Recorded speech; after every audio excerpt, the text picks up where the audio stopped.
So the purpose of my talk is really talk about the Arab minority, Palestinian Arab minority in Israel, with the Jewish majority in Israel, and the change in these relations over the years.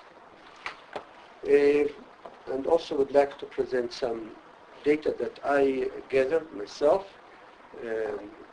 on these relations, and also to say something wider on these relations. I think my talk will have implications, which I hope we can discuss together, about democracy,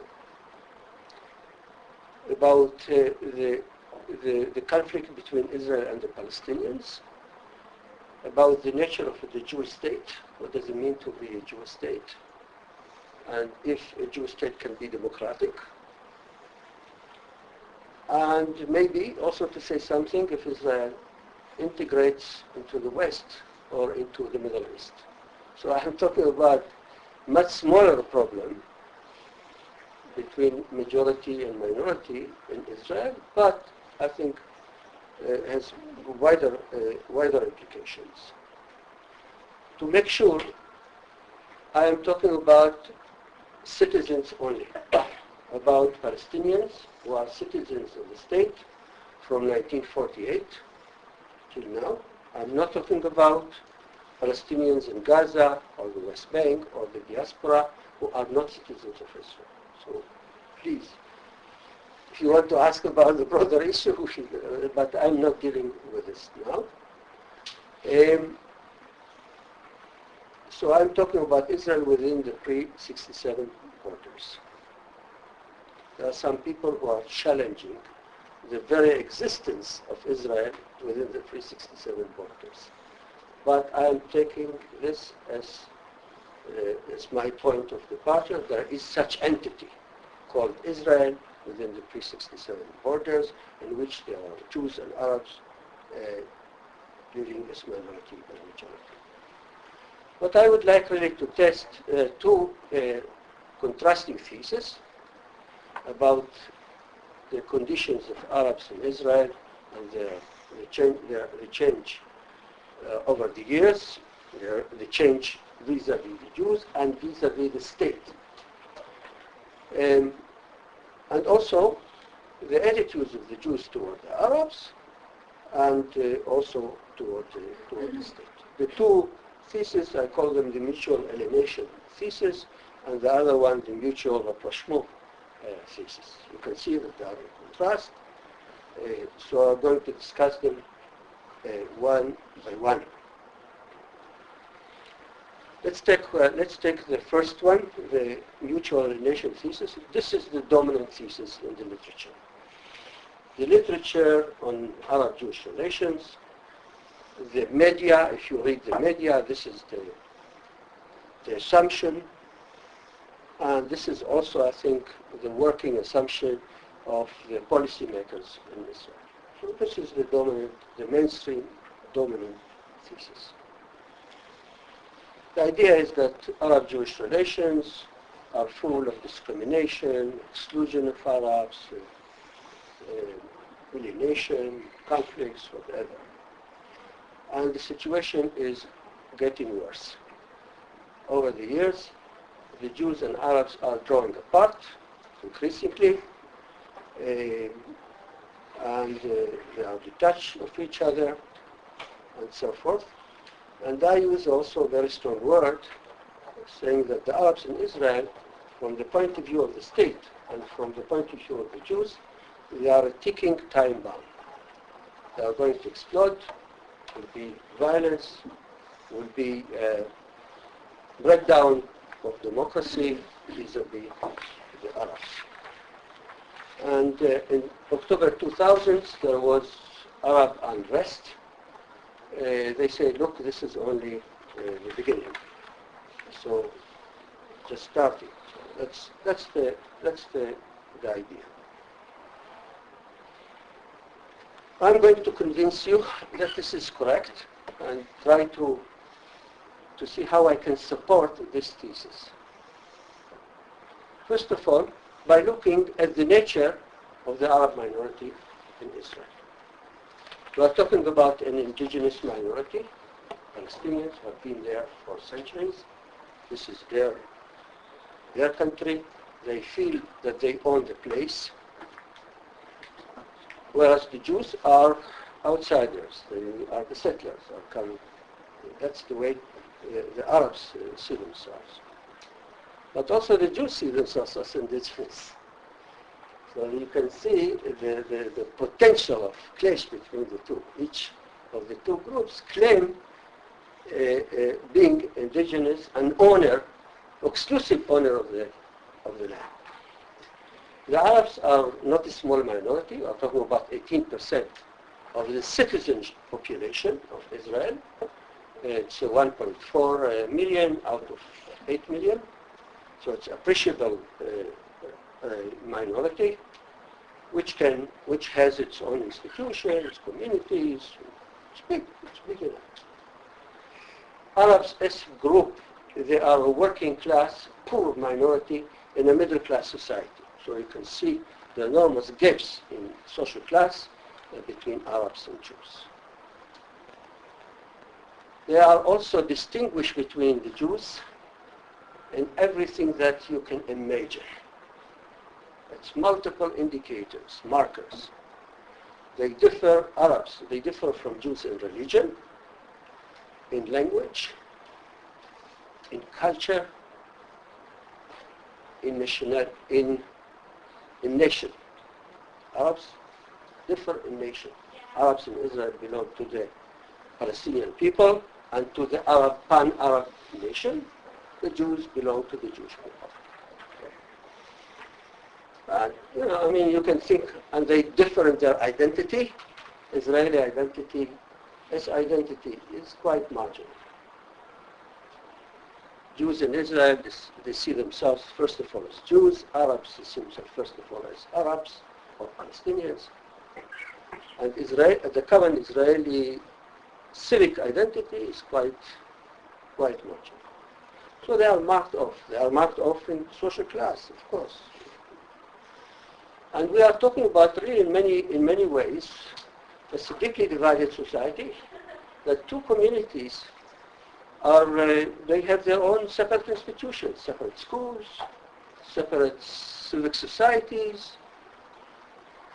They are not, Arabs not integrated into the military, and the military in Israel is a central institution of society, and so forth. Now, I am saying also Arabs are a national minority. They are not an ethnic minority.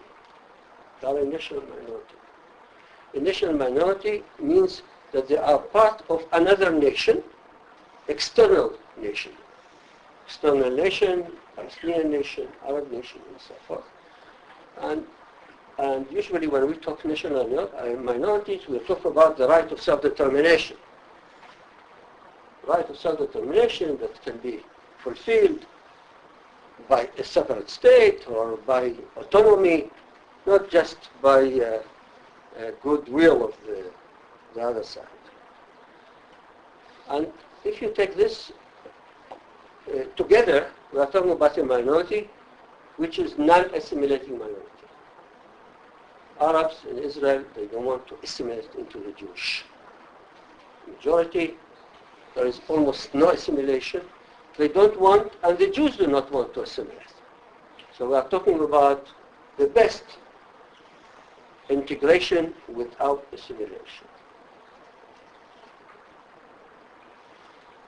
Now, and then I have two more points there, which are maybe the most important points. The Arabs of Israel are part of the Palestinian people, which means they are part of the enemy. So the Palestinian people are considered by Israel, by the state, by the Jewish majority, as an enemy of the state. So they are part of the enemy. And now this is not a historical enemy. This is actual enemy, active enemy. So if you are a minority which is part of the enemy, then you are in trouble, and also the majority in trouble how to deal with it. And finally, the Arabs in Israel are dissident minority. Dissident in the sense that they reject the basic ideology of the state. The basic ideology of the state is Zionism. They are non-Zionists, and to some extent they are anti-Zionist. So you can, just by going through these distinct features of the Arab minority, you can see that they are really in some kind of antagonism to the Jewish mainstream.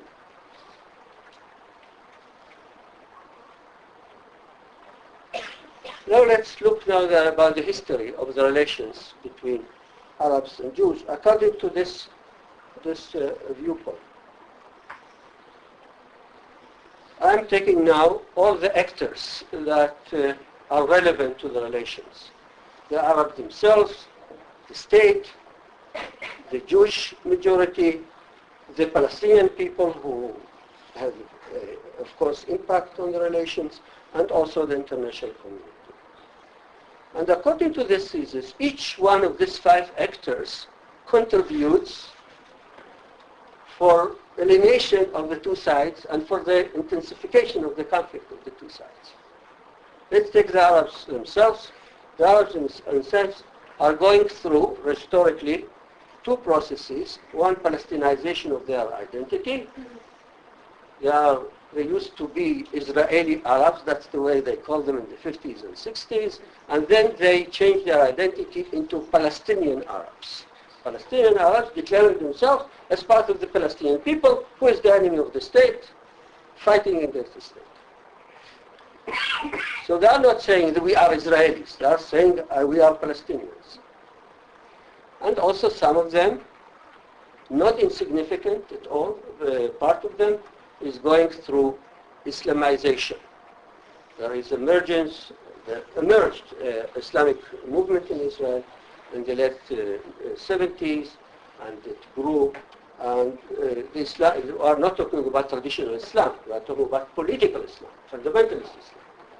So they also, so if you put these two together, they are a kind of radicalization. Now let's take the state itself. What happens to Israel as a state? The state is Jewish, it is Zionist, and it has a policy which prefers Jews to Arabs, because this is a state for the Jews. So it neglects the Arabs, it excludes them, it discriminates against them, and so forth. And this hasn't changed over time. If it has changed, it was entrenchment. And the Arabs are expecting Israel to be more liberal, to be more forthcoming, but it's not, according to this theory.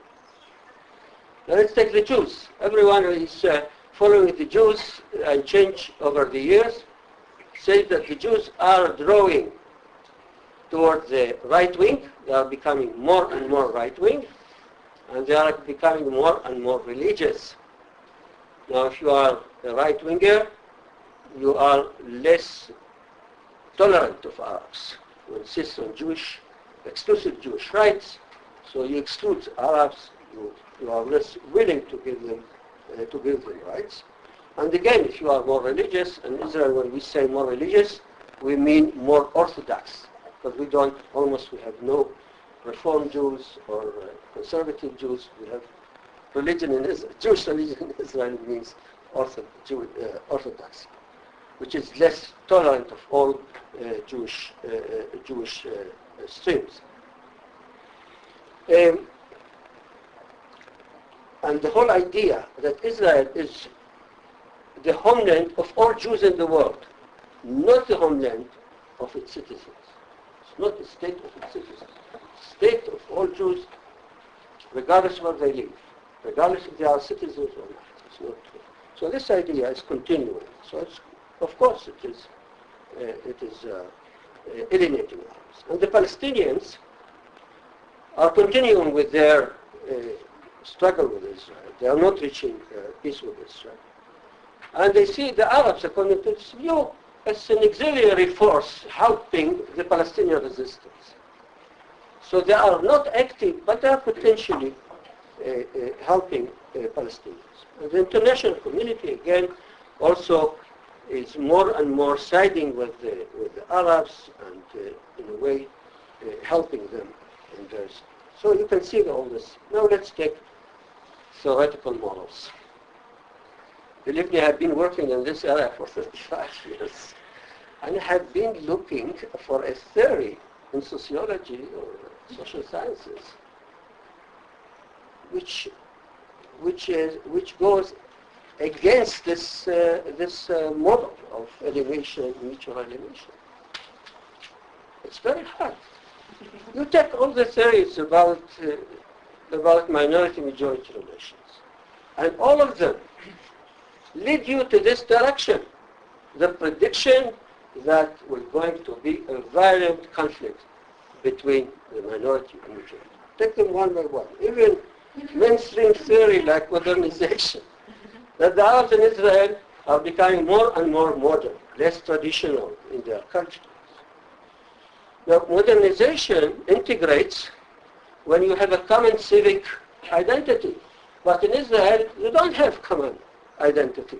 So if you become more modern, you are becoming less, say, a Muslim or less an Arab, and you get a new identity of being Palestinian and attached to Palestinian nationalism, which is against Israel. So modernization, in fact, breeds in the Israeli case, in this context, disintegration between Arabs and Jews. Now there is another theory, it's called control theory. Control theory says the Jews and the state and the Jews control the Arabs. You know, they have superior power. They use the state vehicles mechanisms to subdue the Arabs by capturing the elites, by making Arabs economically dependent on Jews, by dividing and rule the Arabs, different religions, different Arab communities or kinship groups and so forth. But what happens, this works very well in the 50s, 60s, 70s. But what happens afterwards? Control weakens. And then if control weakens, then what will happen to the minority? The minority will mobilize and then will challenge the state and the superiority of the majority. So even control doesn't help you. It really supports this model. Then another category of theories is what we call colonialism, colonial theories. So the Jews are the colonialists, they are the settlers, they are the strangers, they took over the Arab lands, and what happened, the indigenous over the years, they organize, they mobilize against the regimes and so forth. And there are the variants of this. There are internal colony between the Jews are the center, and the Arabs are the periphery, and then you have the clash between the periphery and so forth.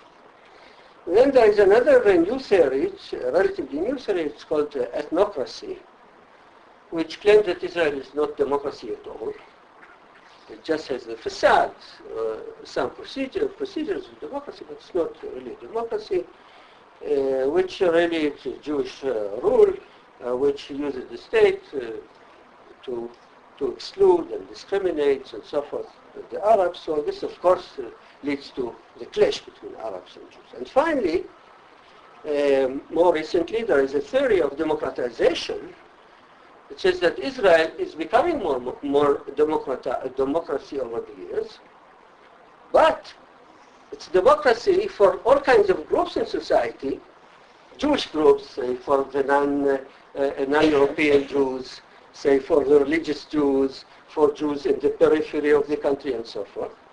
So it's becoming more and more democratic, but not for Arabs. Now, when you limit your democracy to some groups only, or you exclude one of the groups, of course these groups will feel more deprived, and then it will antagonize. So all these are 5 theories, very different theories. All of them lead, I think, to the same. Now let's see what are the evidence for this model. First of all, you can see over time the voting rate of the Arabs is on the decrease. This means that they are distancing themselves from the state.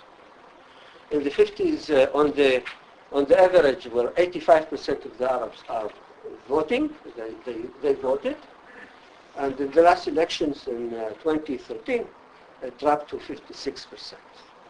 So you can see a real growing alienation of Arabs from the Jews. Secondly, in the 50s and 60s, there was only one party, which was not non-mainstream party. It was the Communist Party, which represented the Arabs. Arabs voted, only 15% of the Arab vote went to this party. And over the years, in the 90s and 2000, they built their own national parties. There are now 3 national parties, and all of them are non-Zionist. They reject Israel's Jewish character. And now, the last election, 77% of the Arabs voted for this national party. You can see that there is a growing alienation.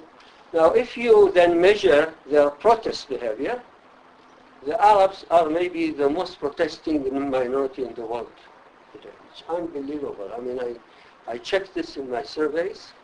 The participation in actual protest, they have general strikes, for example. They will have a committee, and they will sit and discuss various issues, and they decide that on Friday or on Monday, they are going to have general strike. And they will have general strike. Arabs, they will have general strike. You know, this is this kind of things.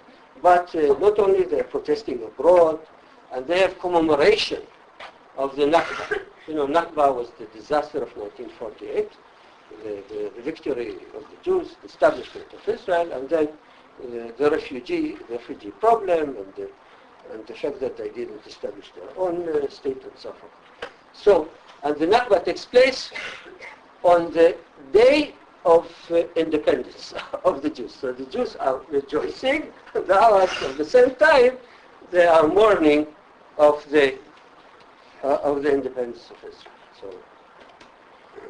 and then in 2006 and 2007, they published, Arab elites published new documents called Future Vision documents, 4 documents, separate documents, but they have the same thesis, the same message. The same message is that Israel is not a democracy.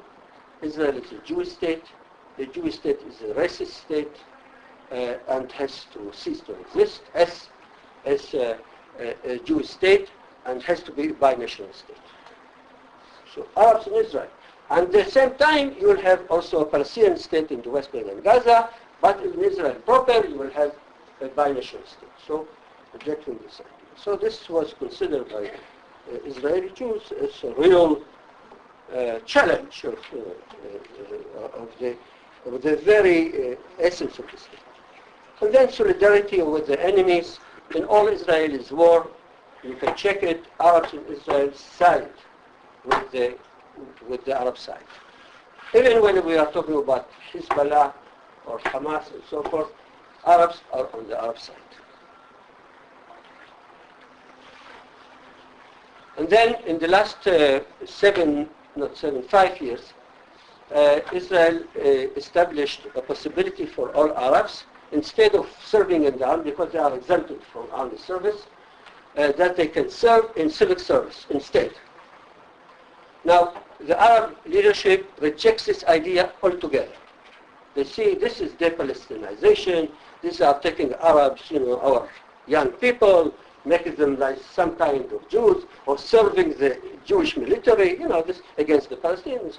So they are utterly against civic service. Despite the fact that 75% of the volunteers for civic service, they do their service in Arab communities. These are usually girls who are doing this service in the Arab community. And for these girls, it is liberating, really, a kind of liberation of themselves as girls, as the way they can feel independent and more mature and so forth. So that's the idea of it. And then the 2000 Arab uprising with really a lot of destruction of public facilities and so forth. It was, some people were killed. And then finally, as I'm sure that you followed in the news in the last summer with the war in Gaza, there was real tension and conflict between Arabs and Jews. Okay, so I presented to you this thesis of mutual alienation and between Arabs and Jews. Let me now bring you some findings from my annual survey of Arabs and Jews in Israel. In 2003, I started an annual index where I take a public opinion poll of Arabs based on 700 face-to-face interviews with Arabs and then 700 telephone interviews with Jews, asking about 150 questions about relations between them and also attitudes toward the state. And also I have data which I started back in 1976. Let me share some of this with you. Look at this, how Arabs in Israel, what kind of image they have of the Jews. And I just draw your attention to the last of the three questions here, that the Jews, this statement, the Jews in Israel are foreign settlers who do not integrate into the region, will be doomed to leave, and the country will revert to the Palestinians.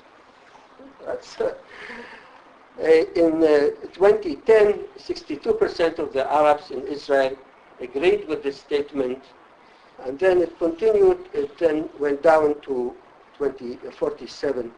So the last, in 2013, there was a change. There was a change. This was before the war in Gaza. It was just a couple of months before. So you can see that about half of the Arabs see the Jews as a kind of colonial settlers, and they are colonial settlers that will go away. It's not, they cannot stay. And in the first statement, you can see that 2/3 of the Arabs they blame the Jews for the Palestinian for the Palestinian question, for the conflict.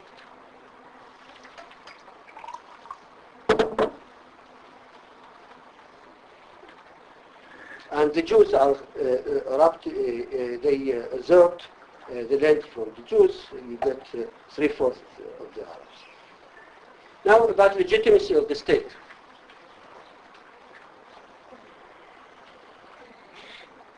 Israel has the right to exist as a state, independent state.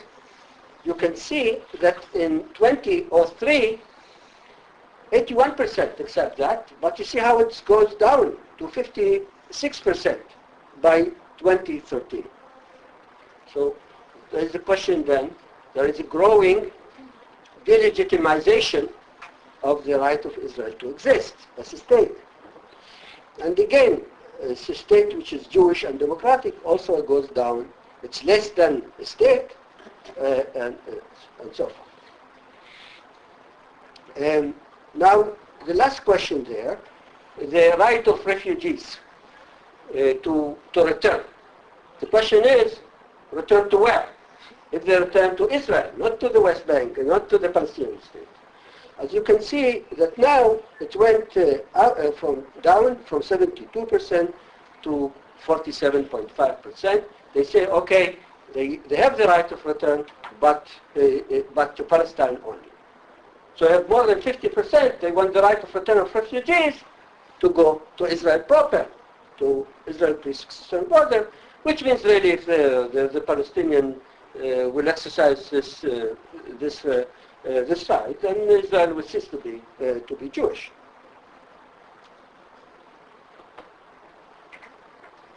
Now the question, do they believe in democracy? Again, what you can see that they democracy for Arabs, not just for Jews. I mean, for Jews, they see it's a democracy. The question if it's also a democracy for Arabs, you can see that from 63% went to 54%. So only half of the Arabs, a little bit more than half of Arabs, believe that Israel is democracy. Now, if it's not democracy, then you can use non-democratic means to challenge it. That's the idea. Okay, and then about boycott of the elections. A third of Arabs feel that it's legitimate, it's justified to use boycott of elections in order to change the situation. Now, look at now these figures over time from 1976 till 2013.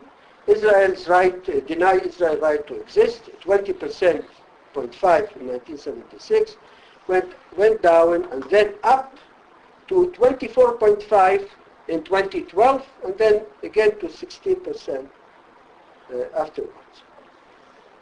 Support of Palestinian state instead of Israel, that you will have one state, Palestinian state, and Israel goes away. 59% in 1976, goes down and up, and now it is 42.5%. This is substantial. I mean, you say you don't accept your country. You want something else. You want a Palestinian country instead. Unwilling to have a Jew as a friend, 21%. Now let's go to the other theory. The other theory says that the relations between Arabs and Jews are improving over time. That the Jews and Arabs learn to live together and to accept each other over time. There are all kinds of forces, negative and positive forces, impacting these relations, but the balance is not bad. I mean, it's maybe even positive, bringing Jews and Arabs together. And there is something which I call red lines, or fear balance. Each side learns what is not to do, because the other side expects this party not to do. And then they don't do. I mean, there are some things which is bad to do. And then this side doesn't. For example, to shoot down a demonstrator, this is something bad. You are not supposed to do. So the police learned over the years not to shoot at Arab demonstrators, because this is something the Arabs will not accept. Okay. And again, Arabs also learn what the state and the Jews are expecting not to do, and they respect it over time. What I'm saying, that over time, each side learns the sensitivity of the other and refrains from doing. Okay, now what are the historical processes? Now look at now the opposing view of what we said before. And then the five actors in this relations. Now the Arabs. We said before the Arabs are going through this Palestinization, through Islamization, through radicalization. And this theory says, no, the Arabs are going through politicization. They're becoming more and more politicized. They understand more and more the system, and they are using the system to advance their cause. Now, how is it done? By the idea of Israelization. They become, over the years, more and more Israelized. What do you mean by Israelized? They are absorbed into the system. Now, if you are an Arab living in Israel over time, you learn Hebrew. The curriculum is also, a lot of Hebrew in it, because you are a minority, you have to learn the language. So they learn Hebrew. Now, the Hebrew does not replace the Arabic, so they become bilingual. And the same about their culture. They become bicultural. So they will have the Arab culture, but alongside they will have a Jewish culture. And they can shuttle from one culture to another. So, and this process, what makes distinguishes has distinguished them from the Palestinian people. So they are not becoming less Palestinian. They are Palestinians, but they are Israeli Palestinians. So they are synthesizing their Israeliness with their Palestinians. So that is And this is the real difference between a Palestinian in Israel, who is citizen of Israel, and a Palestinian in the West Bank and Gaza, or in Lebanon, or in Jordan, and so on. Because the Palestinians in Israel are going through Israelization, whereas the Palestinians in Ramallah, or in Gaza, or in Lebanon, they are not going through Israelization. So it's a kind of qualifying. You have to contextualize the change. So the Palestinization of the Arabs in Israel takes place with Israelization, which gives it a different meaning. Okay? So that's it. So what's really happening, according to this theory, the Arabs in Israel are tying their destiny and future with the Israeli state. Not with the Palestinian people, with the Israeli state. Now what happens to Israel? We said before, Israel as a state is entrenching as a Zionist, as exclusionary Jewish state, and so on. It's becoming also less democratic according to this model. Israel is becoming more and more democratic over time. It's going through democratization. As a matter of fact, it can be shown very easily that Israel today is much more a democracy than was in the 50s and 60s and the 70s and so on. In every area of life in Israel, Israel is becoming more democratic. Now, if Israel becoming more democratic, this also helps the Arabs, because Arabs are the beneficiary of democracy. Israel is not becoming more democratic because of the Arabs. It's democratic because of the struggle among the Jews themselves. But once it is more democratic, it also has no choice but treating Arabs also more democratically and more equally. And now the Jews themselves, according to the first model, the Jews are becoming more religious and more right-wing. According to this view, the Jews are moving to the center, to the political center, not necessarily to the right, not necessarily to religion. We have witnessed in the last 20 years emerges a real center in Israel, political center in Israel, which draws from both sides, from the right wing and also from the left wing. The left wing is becoming smaller and smaller, but the center is growing at the same time.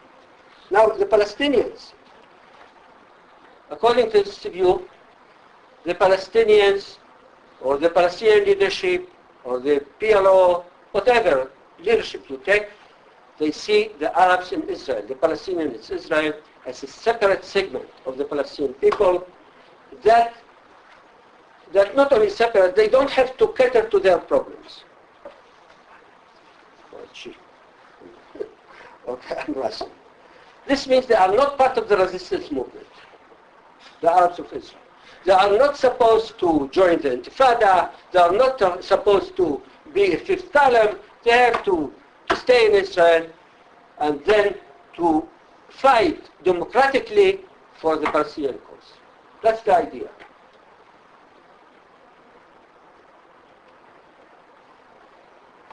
So what kind of theory can help us with this? I think not much. We don't have real theory. There is one in the political science called contention politics, which really says that in democratic societies, when you have contention, when you have controversy, you can use democratic means to do it, but it's not clear if contention politics works in deeply divided societies. Israel is deeply divided society, so it's not clear. So I have my own theory, which I call ethnic democracy, which I don't have time to go into, but this theory helps me to understand this special situation in Israel. Now, let me just say just a few words about this.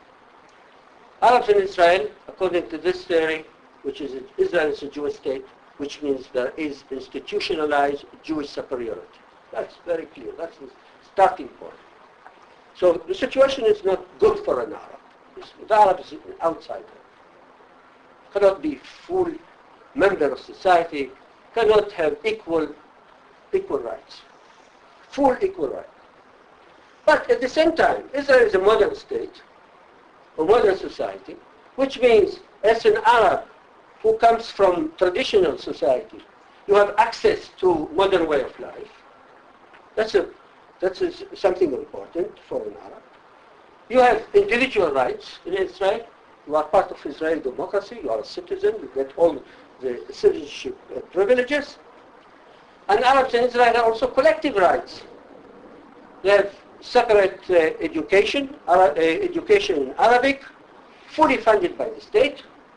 This is what they want. This is not something which is imposed on them. This is what they would, they need anyway, and they get. They have other collective rights. They have separate religious courts. Their religion is recognized. Their language is recognized by the state. So they have all kinds of collective rights, which are much more than in the West. In Western liberal democracies, you don't give collective rights. There is no such thing collective rights, except 3 countries which are not liberal democracies. This is Belgium, Canada, and Switzerland. But the mainstream liberal democracies do not extend. Israel does extend collective rights. Israel is also a welfare state, provides services and entitlement to the Arabs, like also to the Jews. And the question of red lights, Israel respects Arabs' red lights. For example, Israel refrained recently from imposing on Arabs mandatory civic service instead of military service. They were discussing this in the state, in the public discourse, and finally, when they brought the law, they didn't impose that. Okay, evidence. I'm going just very quickly. Evidence on the ground for this theory. Arabs have not become fifth column. They obey the law. They haven't revolted over the years. There is little intergroup violence between Arabs and Jews. Little. You know, in the last summer, when they talk about this big Gaza war and distancing Arabs and Jews and so forth, there was one only.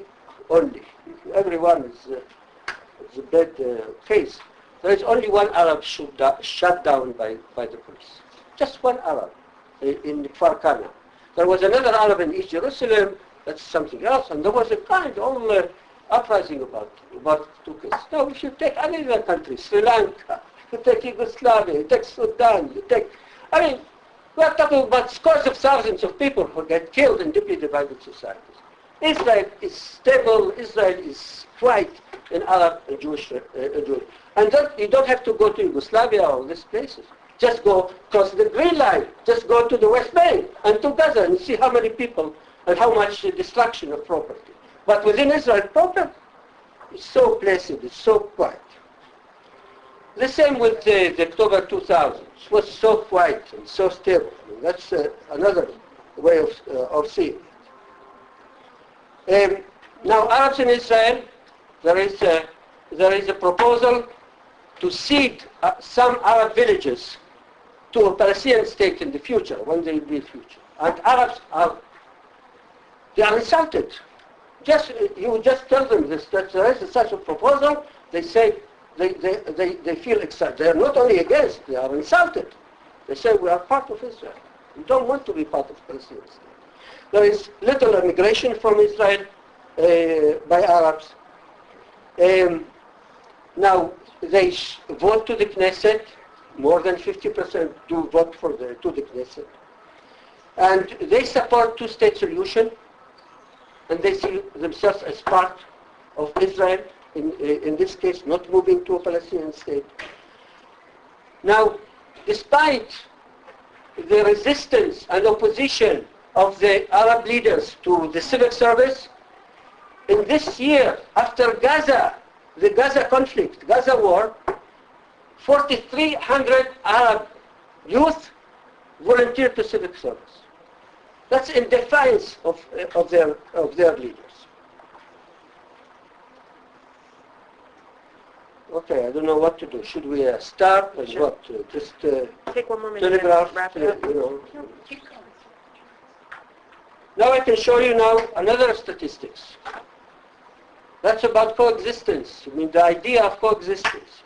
And you see overwhelming number of Arabs and Jews are for coexistence. For coexistence means that they want to live together in Israel. They don't want to avoid relations, voluntary relations between them. They would like their relations to be regulated by democratic procedures, not by using of violence or any other transaction, and so forth. So you can see that there is a real support of Arabs and Jews for this. But you have to understand, there is no assimilation in Israel. United States is not America, it's not US, where assimilation is the code. Assimilation means open society where people can intermingle freely. They can marry each other. They can join to go to any place to live and so forth. That's not. We are talking about a society which is deeply divided, and the majority and minority, they want to stay apart. They don't want to stay apart. They want separate schools. They don't want Arabs do not want to serve in the army, that the Jews excluding them from the army. They don't want to serve in the army. And they are developing some kind of modus vivendi between them. Now, let's take the Jews. I accept Arab citizens as full members of Israeli society. 2/3 of the Jews are saying that. 2/3. Accepting them as full members of Israeli society. Now, don't misunderstand. There are about 1/4 of the Jews who would like to get rid of the Arabs. They want to disenfranchise them, they don't want to keep them out, and so forth. So we have our radical right, what we call radical right, as you find them in Europe and so forth. But most of the Jews are... Now, if we look at the figures over the years, I get something which nobody, really I say nobody, in the social sciences who are studying this or they are interpreting Israeli realities are saying. You find now the code word that Jews are going to the right wing, they are becoming more right-winger and more religious. Now, but in my studies about the attitudes of Jews toward Arabs, I find no change of Jewish attitudes toward the right and toward religion. I don't find this. And my samples, public opinion samples, are the same design over the years, asking exactly the same questions. But I don't see any rise against attitudes against Arabs. So how do you explain this and the feelings? The feeling is that, and also there is also evidence, that there is emergence of radical right in Israel. There is a real, not emergence, it is a consolidation of a political radical right in Israel, which has disproportional power, disproportional impact. And in the last five years, about 40 motions, bills, or proposals, which are non-democratic, anti-Arab, were proposed not to the Knesset. Some of them are not to the Knesset, but they are talking about in the process to people. But when you see the reality, you see only 3 of them passed as laws in the Knesset. And when you analyze these laws, you find that these laws are a weaker version of what was proposed. And they were not that strong and strict as those who proposed them that they have. So there is a big struggle about the Jewishness of the state. But I think I would like to let you ask questions. So I'm going to say something just at the end, and then I can accommodate some questions. I'm just skipping all the stuff. Even I'm skipping the conclusions. So I'll just say what we learned from this about democracy, about the Jewish state, and about the conflict with the Palestinians. Let's start with the conflict with the Palestinians. What I learned from that the conflict with the Palestinians, it's very hard to settle. How I learned this from our Jewish relations. Arabs and Jews in Israel, and I'm taking from now my studies, not speculation, not wishful thinking. Arabs and Jews in Israel agree today on two-state solution. Agree. 2/3 of the Jews, 2/3 of the Arabs today, accept two-state solution. But when I go into details, how you implement this two-state solution, I see there is intense conflicts. I mean, bitter disagreement between them. On every issue of the conflict, they disagree. They disagree about the refugee, the right of Arab refugees. The Arabs, majority of Arabs want the Arab refugees to go back to Israel. They have the right to go to Israel. The Jews do not accept that completely. They don't agree about Jerusalem. The Arabs want to divide Jerusalem. The Jews do not want to divide Jerusalem. They don't agree about borders. The Arabs want Israel to go back to the pre-67 borders. The Jews reject that. Settlements, the Arabs want to dismantle all settlements. The Jews disagree on that. And then the sovereignty of the Palestinian state. The Jews want limited sovereignty of the Palestinian state. Arabs want full sovereignty of the Palestinian state. I mean, they disagree. Now, if Arabs and Jews in Israel, who are citizens, living together for 67 years, disagree, you expect the Palestinians and Jews will agree on these issues. So this is one thing about the conflict.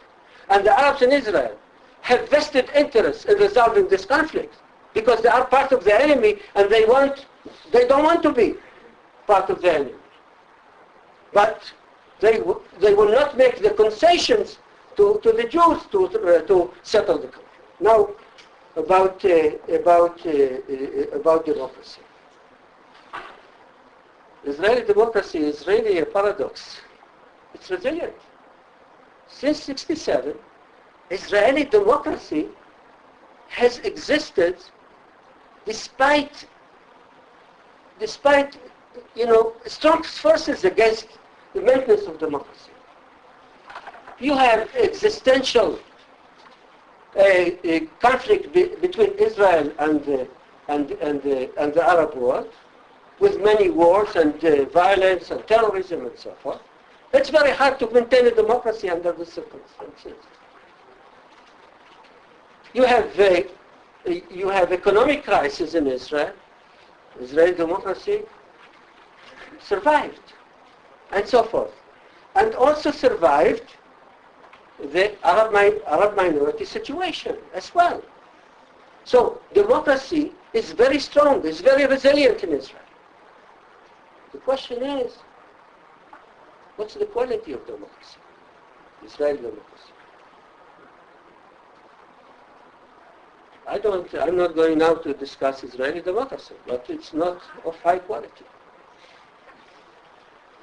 It's a democracy with a low quality, because it's very hard to maintain democracy under Israeli circumstances. The objective situation does not allow Israel, even if they wish, I'm not saying not that they wish, but suppose they wish to have very good democracy. It's very hard to.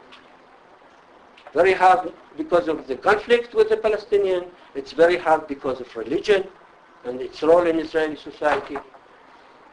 And the last point, and here I stop, because Israel is a Jewish state. It's hard to maintain a democracy when you declare that Israel is the homeland of all Jews in the world, not of the citizens, of its own citizens. If you declare, and you have policies like the law of return, that the country belongs not to the citizens and residents, but belongs to all Jews in the world, then there is a problem. What does it mean to be a non-Jew in Israel? Can you be a fully equal?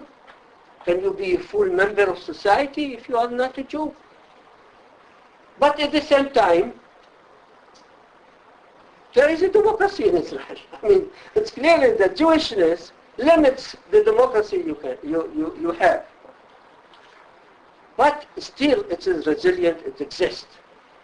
So Israel has this duality, is a Jewishness and democracy, and there has been a big fight since 1948 between the right wing and between the left wing about the balance between Jewishness and democracy.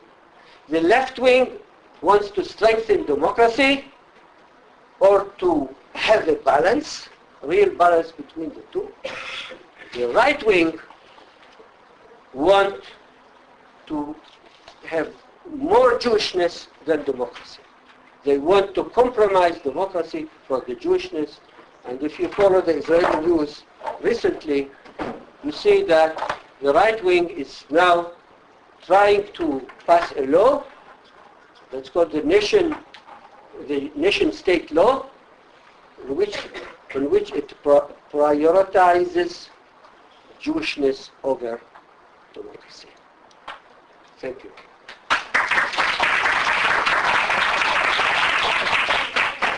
So very quickly, following the Q&A, which will end around 3:30, we will have a reception in the library for 20 Barrows Hall. The talk and the reception have been co-sponsored by the Berkeley Institute for Jewish Law and Israel Studies. So please join us after the talk for the reception, drinks and such, okay? Questions? This remarkable acquiescence of Arab citizens that you report to permanent second-class citizenship status.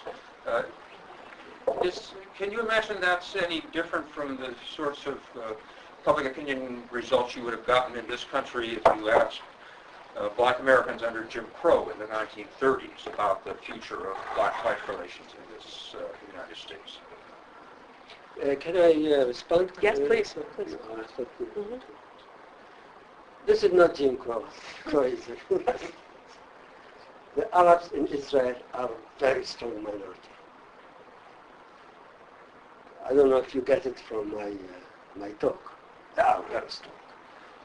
A minority which has a committee in which they sit and discuss openly what to do about, say, expropriation of some land, or they don't get enough money for Arab education and so forth. And they make a general strike. This is not a weak minority. The blacks under Jim Crow could not do this kind of thing. They could not. Not only that, the Arabs of Israel are proud of their identity. They have education that they want. They want separate education, Arab education, which passes their culture to the second generation. We're not talking about. We're talking about a national minority, a national Palestinian minority, and they tie themselves. They tie themselves with the Palestinians. So it's not. And they tell me in my surveys a lot of things which are not Jim Crowism. 35, I cannot share with you all the findings. 35% of the Arabs in my surveys, they're telling me that they support the killing of Jews within Israel, Jewish civilians, not soldiers. to advance Palestinian cause. This is Jim Crowism. What? So, or they are saying that they reject altogether Zionism. I have the majority of Arabs Zionism, the majority, over 70%, they tell me that Zionism is racism. Zionism is the national movement of the Jews. This is the ideology of the Jews. And they tell the other one, the Jews, that I am rejecting your identity. Zionism is not just an ideology. Zionism for the Jews is identity, is a component of identity. And I, again, check this in my surveys. So, I'm not talking. What I find in my surveys, I find the ambiguity and the complexity of the situation. Depends which survey. Between 60%, the lowest, till 80% of the Arabs say Israel is a good place to live in, a good country to live in. So, they have all kinds. They distinguish between Zionism. They distinguish between Jewishness of the state. Over half of the Arabs in Israel, they say, I accept Israel as a state in which Hebrew is the dominant language, or the Hebrew culture is the dominant culture. I accept Israel with a Jewish calendar, and so forth. But at the same time, they reject settlements, they reject Zionism, they reject all kinds of things. So they have a quite nuanced view of Israel and its nature. So if my message was not clear, I have been fighting since 1980 the thesis which I call the mutual alienation thesis. I represent the alternative thesis, that the Arabs and Jews over the years are coming together, are understanding each other.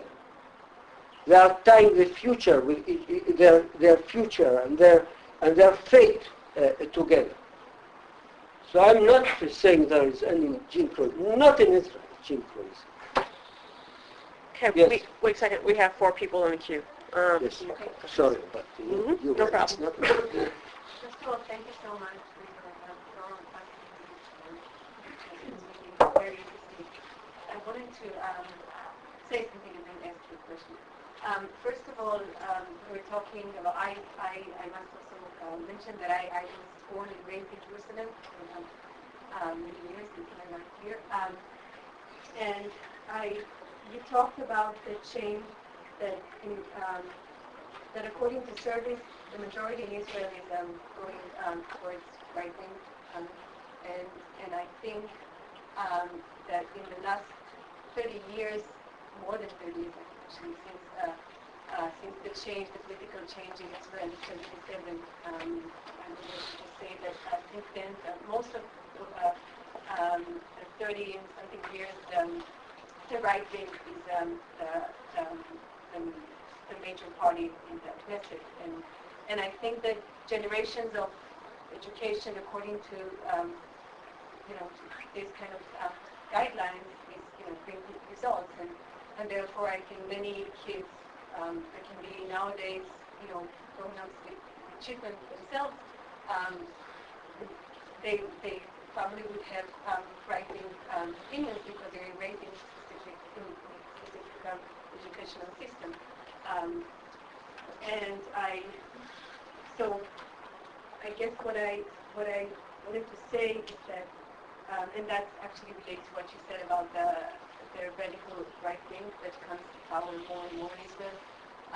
And I think that maybe something that started with the 77 upheaval, political upheaval, and is continuing and becoming more and more extreme, is that the right wing becomes more powerful. But the thing is that up to now, it was kind of, there was some kind of status quo, and that's how somehow democracy could be still a democracy in Israel, although all the,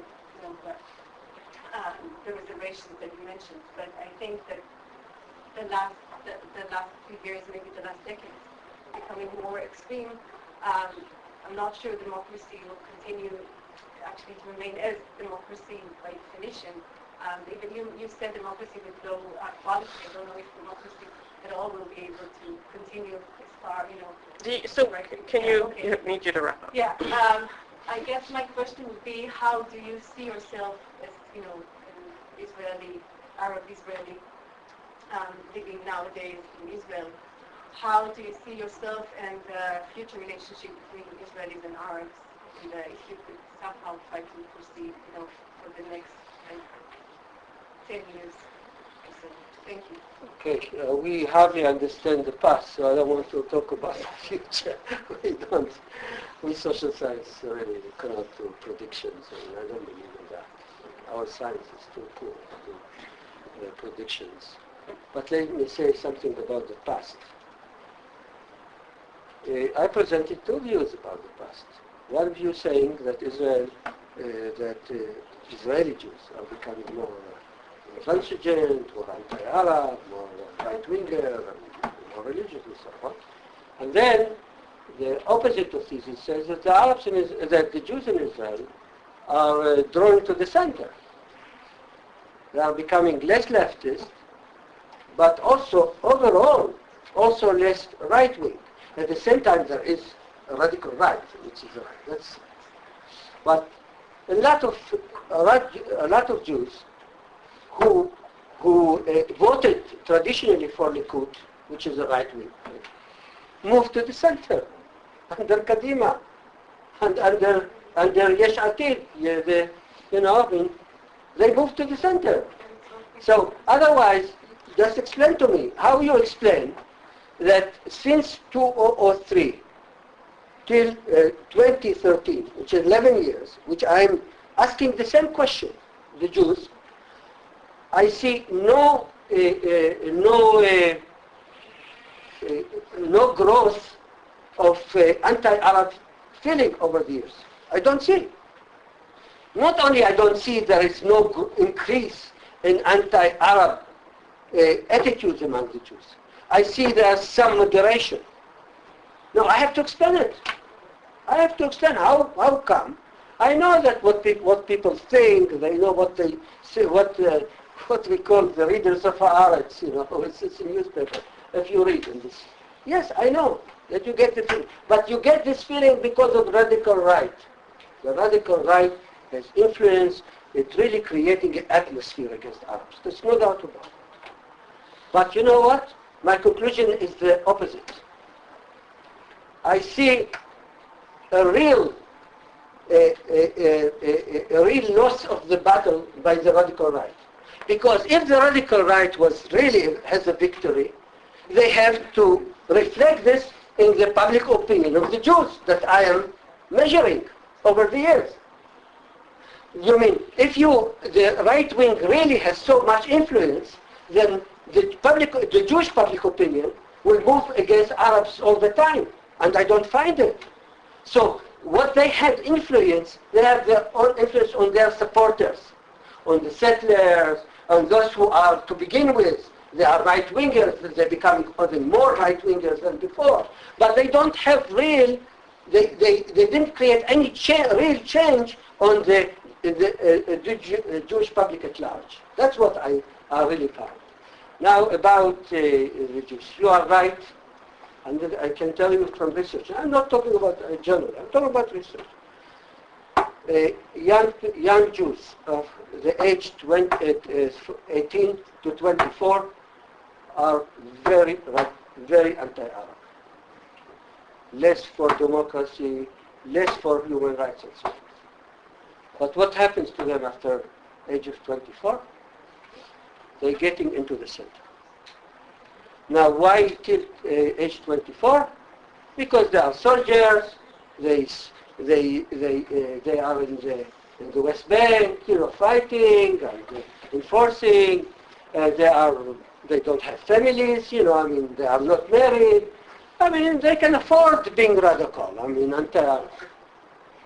But once you get established, you go to the university, and then you try to start a family, and you change your mind. This is what's happening.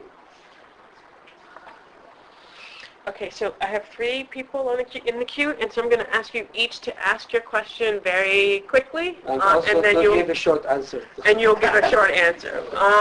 Well, you can do whatever, but it ends at 3:30. So, first, excuse me, did you have your hand up earlier? Yes. So and then the young man there, and then Mario.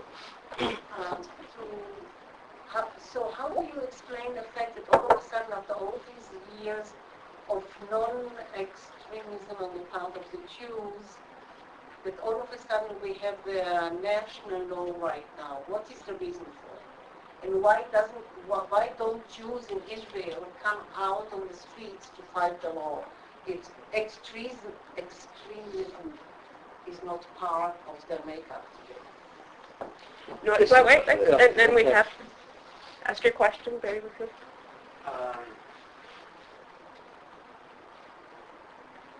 There was a leader amongst the Palestinians named Nissam Sartawi, and he had been involved in armed struggle and believed that was the way for the Palestinians to go forward.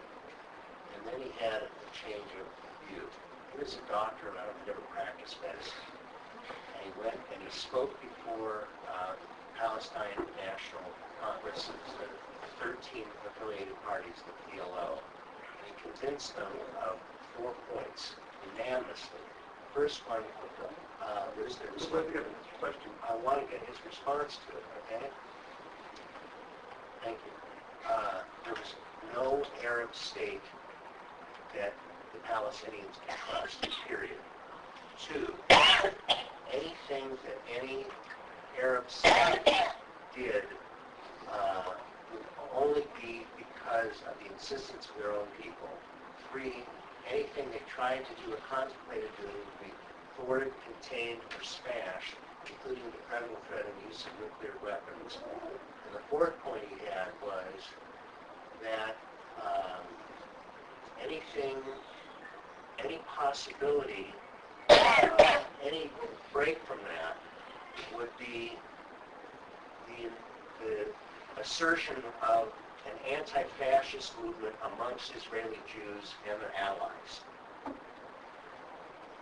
So anyway, they unanimously agreed with him, sent him to the Socialist International's Middle East meeting in Portugal, and he was an emissary.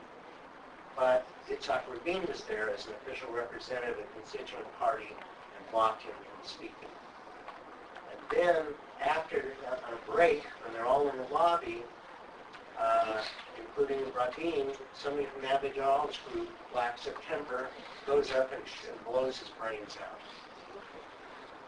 And to me, that was sort of the death of the Palestinian movement in many respects.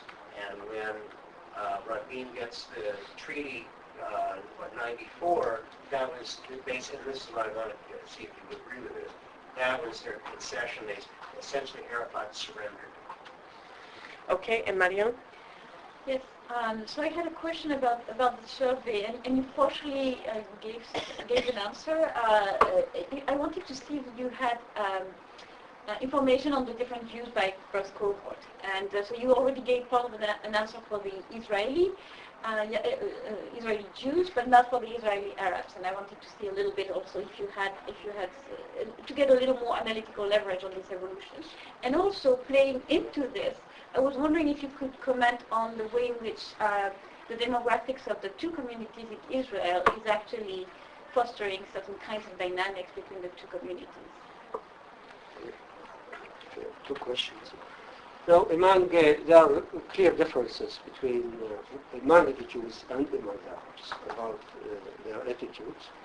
And to put it very simply, Jews who are more liberals and more accepting of Arabs, they are secular, more secular than religious. They are educated. Education is prime factor. They are Jews who have a positive experience with Arabs. What do I mean positive experience? They have friends, Arab friends, or they got some help from Arabs, or they spent some leisure time with Arabs. So they have good personal experience with Arabs, and they did not have a negative experience with Jews, no, with Arabs. This means they didn't suffer from insults, humiliation by Arabs, or blows, beatings from Arabs, and so forth.